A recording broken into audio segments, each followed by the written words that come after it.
मराठी रेलटेलवरती सर्वांचं स्वागत आहे। ह्या व्हिडिओमध्ये आपण लातूर रोड जंक्शन येथील कॉर्ड लाईन म्हणजेच बायपास लाईनची माहिती व महत्त्व पाहणार आहोत। रिसेंट आलेल्या बातमीनुसारच लवकर टेंडर प्रोसेस पूर्ण होऊन ॲक्च्युअली कामाला सुरुवात होऊ शकते। ह्या बायपास लाईनचं काम साऊथ सेंट्रल रेल्वे करत आहे, त्यामुळे काही विलंब आतापर्यंत झालेला आहे। त्याचं अजून एक कारण म्हणजे हा कनेक्टिंग पॉईंट आहे मध्य रेल्वे आणि दक्षिण मध्य रेल्वेचा, त्यामुळे थोडा उशीर लागतो।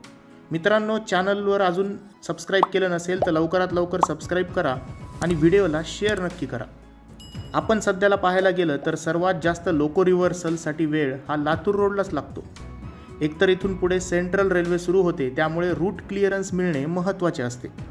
पूर्ण रेल्वे झोनच इथून बदलला जातो जेव्हा आपल्याला लातूरकडे जायचे असेल तेव्हा।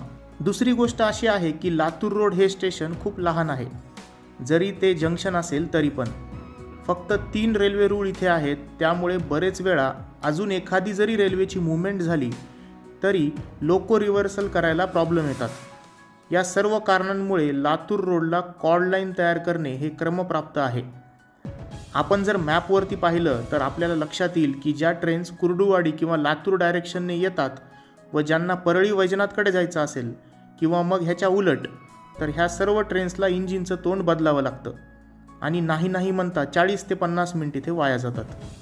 प्रस्तावित कॉर्ड लाईन ही नॉनस्टॉप लाईन असेल, ज्यामध्ये ह्या घरणी स्टेशनवरून एक लाईन डायव्हर्ट केल्या जाईल जी वडवळ नागनाथ इथे कनेक्ट होईल, जेणेकरून ज्या महत्त्वाच्या एक्सप्रेस आहेत किंवा ज्या मालगाड्या आहेत त्या सरळ ह्या बायपास लाईनने वळवल्या जातील। जसं की नांदेड पनवेल, पुणे अमरावती, कोल्हापूर नागपूर इत्यादी ह्या ट्रेन्स लातूर रोड जंक्शनला न जाता ह्या बायपास लाईनने चालत राहतील, ज्यामुळे बराच वेळ वाचेल।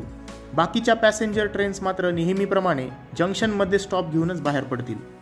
आता ह्या बायपास लाईनचं महत्त्व असं आहे की आत्तापर्यंत लातूर ते संभाजीनगर ह्या ट्रेन सुरू करता येत नव्हत्या, कारण 3 वेळेस इंजिन बदलण्यात वेळ जाईल, म्हणून त्याशिवाय बऱ्याच गाड्यांना एकामागे एक 2 ठिकाणी म्हणजेच परळी व लातूर रोड असं इंजिन बदलावं लागत असे, त्यामुळे ही लाईन महत्त्वाची आहे।